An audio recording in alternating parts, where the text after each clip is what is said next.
E agora a gente vai falar aqui sobre as políticas comerciais e junto dela a gente vai falar sobre políticas cambiais também, porque elas andam juntas.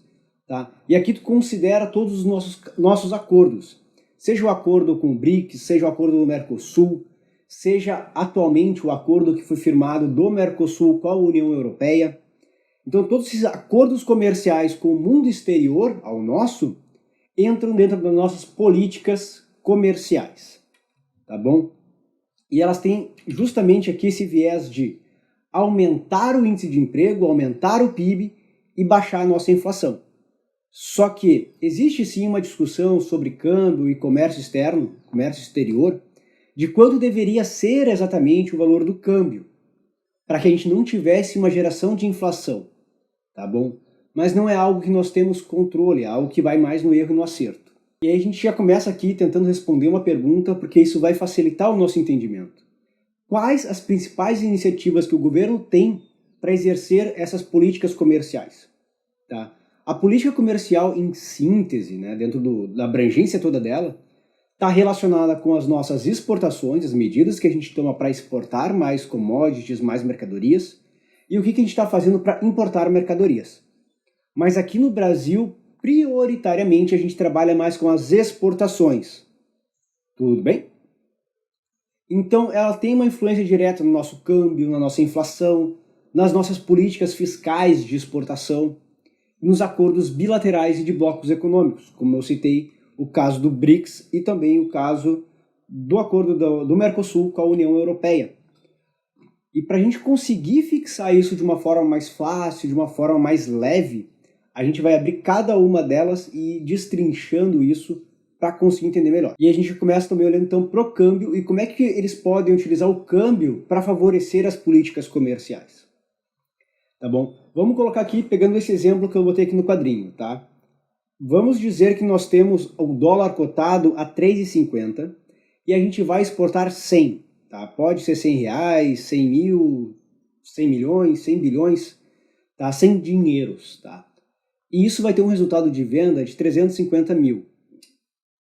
Isso vai ter um resultado de 350 dinheiros, tá?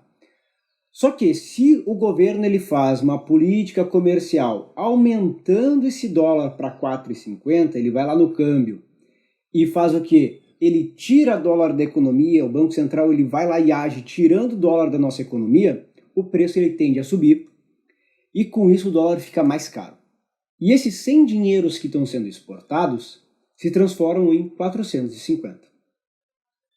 Então, com isso, o governo ele consegue aumentar a nossa balança comercial, ou seja, o que a gente exporta menos o que a gente importa, e aumentar o nosso PIB, o nosso Produto Interno Bruto.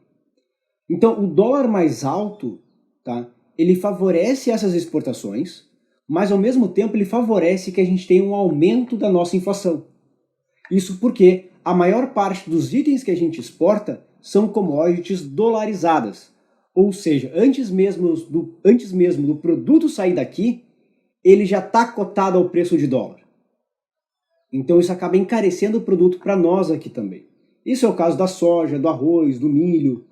Então esses produtos que estão também dentro da nossa cesta básica acabam sofrendo uma inflação por causa do dólar mais alto.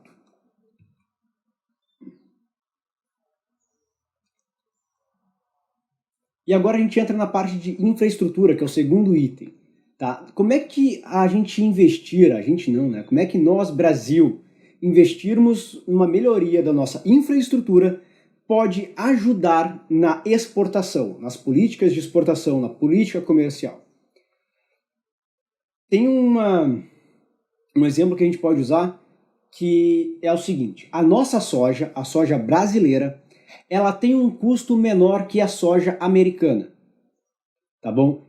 A saca de soja no Brasil, tá? Quando eu fiz aqui esse material, ela estava custando entre 70 e 78 reais a saca, enquanto a soja dos Estados Unidos estava custando entre 80 e 84 reais, isso convertido, tá bom?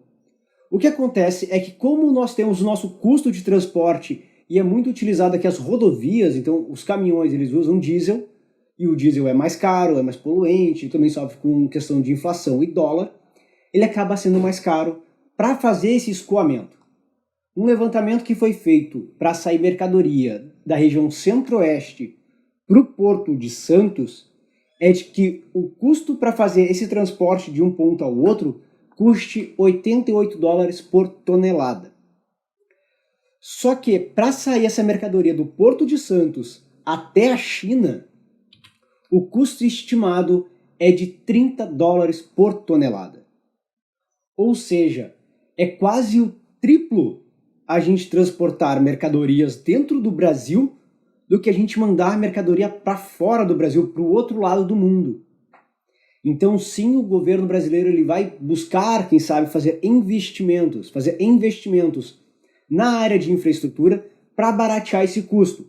E com isso a gente conseguiria sim aumentar muito as nossas exportações, o nosso produto ele seria muito mais competitivo no mercado, até porque o Brasil ele é um grande exportador de minérios, ele é um grande exportador de commodities de um modo geral. E boa parte das nossas exportações são para países asiáticos. Então isso facilitaria muito e melhoraria muito o nosso resultado econômico para as exportações. E como é que o governo pode utilizar políticas fiscais para ajudar nas exportações? Que é o que ele já faz e faz muito. É a isenção de IPI, é a isenção de PIS e COFINS, que passou em 2018, se eu não me engano, que faz com que a carga tributária para quem está exportando seja mais barata. Porque tu não vai exportar o teu imposto, né? Porque lá a pessoa já vai ter que pagar um imposto quando o produto estiver entrando, que é o mesmo que acontece aqui. Então daí tu barateia essa saída do produto e em contrapartida tu consegue exportar mais. É um caso emblemático, é um caso problemático, o da Lei Candir, porque o governo federal, dentro das suas políticas fiscais, ele pode mexer dentro dos impostos dele. E o ICMS foi um acordo e saiu então a Lei Candir, dando essa isenção de ICMS para exportação dos produtos agrícolas. Isso tem deixado muitos estados insatisfeitos, tem deixado muitos estados em uma situação de carência econômica. Tá? E aí a gente vem para os acordos bilaterais. E aqui a gente leva em consideração alguns fatores históricos. Porque durante uma parte do regime militar e depois a parte da redemocratização de 88 a 91, o Brasil ele foi fechado para a economia externa. Então, o Brasil ele se abre para o mundo em 1991 e com isso a gente tem um aumento do nosso índice de exportação e do nosso índice de importação. Tá bom? E entre 98 e 2008 foi o nosso maior aumento nos níveis de exportação. O que eu quero demonstrar com isso aqui, porque em 91 a gente abre as portas para o mundo, mas é em 98 que a gente realmente tem um ápice, a partir de 98 a 2008, na verdade 10 anos, nós temos um ápice nas nossas exportações. Isso acontece porque as políticas às vezes demoram um tempo para realmente surtir efeito. O Brasil se abriu para o mundo em 91, mas até firmar acordos econômicos, até tu mostrar que o teu produto é viável, isso vai levar um tempo. Até tu firmar acordos que sejam viáveis para a tua exportação leva tempo. Então acaba demorando mais para a gente conseguir colher os resultados das medidas que são tomadas hoje.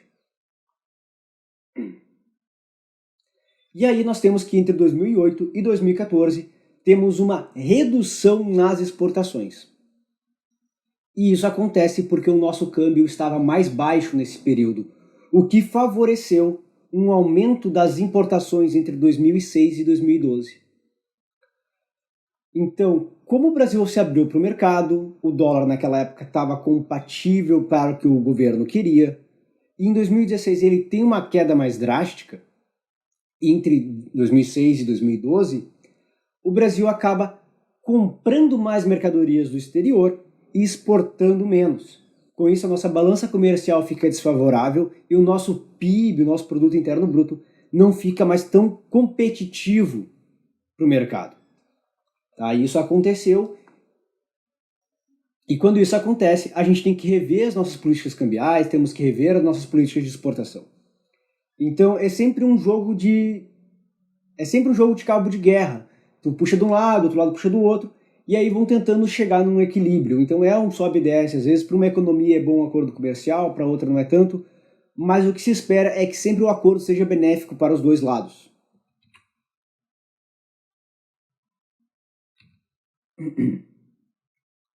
Então é o que se espera que o acordo sempre seja benéfico para os dois lados. Para quê? Para te não onerar o outro país e ele gera inflação, e se ele gerar inflação, provavelmente ele vai consumir menos o teu produto, ele vai exportar menos no caso, né? Vai estar comprando menos, vai estar importando menos. E ao mesmo tempo que se tu deixar as coisas com dólar muito baixo, tu vai exportar, tu vai acabar importando mercadorias demais e vai fazer com que tu tenha uma inflação interna.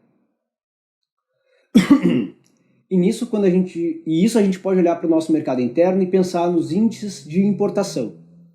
Se a gente passa a importar muita mercadoria do exterior para dentro do Brasil, lá fora as empresas vão precisar aumentar a sua capacidade produtiva e com isso contratar mais mão de obra para conseguir gerar frente à demanda que a gente está gerando deles. Em contrapartida, a indústria nacional ela não vai conseguir produzir ou ela não vai conseguir competir contra preços que vêm de fora. Pode ser que a mão de obra em outro país seja mais barata, pode ser que eles tenham uma isenção de impostos, impostos mais baixos, e isso faz com que a mercadoria que é importada seja mais barata. E a nossa indústria interna ela não se sente confortável e ela não sente confiança para produzir aqui dentro. Aí a gente acaba tendo um desemprego da nossa mão de obra aqui. Isso acaba gerando uma bola de neve. Então é sempre um equilíbrio constante que é buscado aí para as políticas comerciais. Eu espero que, agora falando aí sobre um pouco das políticas comerciais, quando tu pegar um jornal e ler alguma notícia, tu consiga compreender o que o governo está fazendo, o que o outro país está fazendo também. Porque essa relação não muda, tanto no Brasil, quanto nos Estados Unidos, no Chile, na Argentina. Todos os acordos comerciais seguem o mesmo fluxo. Eles querem melhorar a situação interna e eles querem exportar o máximo possível e importar o mínimo possível. Tá bom? Deixando sempre ali aquela relação que seja suficiente para cumprir com a demanda interna sem que se gere inflação.